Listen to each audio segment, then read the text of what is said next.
l'Institut d'administration publique du Québec présente les finalistes du prix Gestion des ressources humaines. Finalistes: Centre intégré universitaire de santé et de services sociaux de l'Estrie, centre hospitalier de l'Université de Sherbrooke. Réalisation: l'externat en soins infirmiers en CHSLD, un projet visant à attirer la relève et à valoriser la profession infirmière dans ces milieux. Le projet, à la base, visait à recruter de la relève, à fidéliser notre relève en soins infirmiers, mais en faisant valoir toute l'expertise requise pour travailler en CHSLD en tant qu'infirmière. On voulait vraiment valoriser le rôle, changer la culture pour en faire vraiment une voie de passage pour développer des compétences auprès de nos personnes âgées. 79 % de nos externes qui ont poursuivi l'externat à l'automne. Et ce qu'on sait, c'est qu'elles ont développé de nouvelles compétences cliniques, entre autres au niveau de leur leadership et de leur pratique auprès des personnes âgées. Cette relève, ça a été un vrai soutien, notamment tout au long de l'été. Ça a pu combler, les soutenir et venir les aider dans leur pratique au quotidien. Une grande innovation du projet fut de rendre obligatoire l'externat en CHSLD. Alors, on a dû vraiment convaincre plusieurs partenaires, plusieurs employés aussi d'aller de l'avant dans ce projet-là qui n'y croyaient pas. Alors ça, d'avoir réussi à créer ce partenariat-là, à changer cette vision qu'on va faire des gains en tant que passage obligé, si on peut dire, en externat en CHSLD, c'était vraiment une innovation. C'est sûr que c'est un projet qu'il faut mettre de l'avant dans l'ensemble des CHSLD pour fidéliser, développer notre expertise infirmière et contrer la pénurie qu'on vit actuellement. Finalistes: Commission des normes, de l'équité, de la santé et de la sécurité du travail. Réalisation: stratégie en matière d'équité, de diversité et d'inclusion. En élaborant la stratégie en matière d'équité, diversité et inclusion, notre objectif était de bonifier nos pratiques organisationnelles pour qu'elles soient toujours plus inclusives.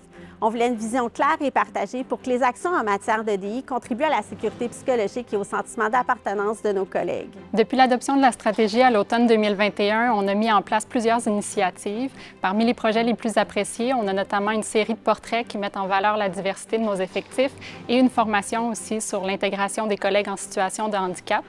On a aussi voulu ouvrir des espaces de dialogue avec nos employés, donc on a notamment mis sur pied un comité consultatif d'employés membres des minorités visibles et ethniques, et ce sont les constats tirés de ces consultations-là qui vont orienter la suite de notre démarche. La CNESST, c'est une des premières organisations de la fonction publique à s'être dotée d'une stratégie en matière d'équité, diversité et d'inclusion.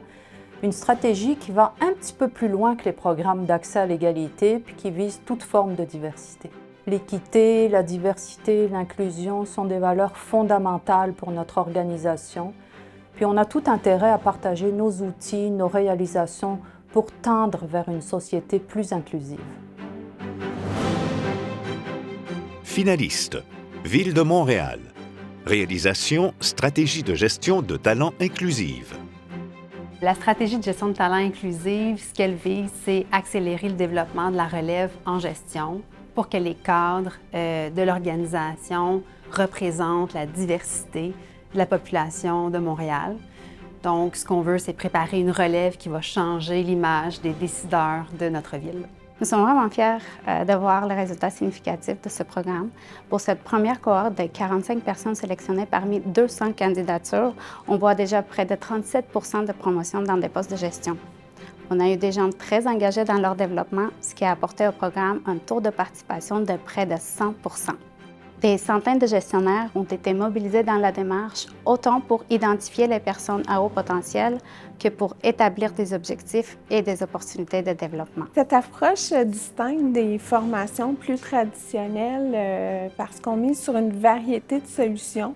Donc, autant des ateliers développés sur mesure, du co-développement, du coaching, puis un espace virtuel de collaboration. Cette approche mise aussi sur l'avantage des équipes diversifiées qui permet de stimuler la créativité et développer des nouvelles solutions. Ce qui est intéressant, c'est que c'est une approche qui est personnalisée. Donc, on s'appuie vraiment sur la réalité de l'organisation par des données qui touchent autant à la représentation de la diversité que les données prévisionnelles de gestion de main-d'œuvre, et c'est ce qui crée un réel impact, une réelle différence.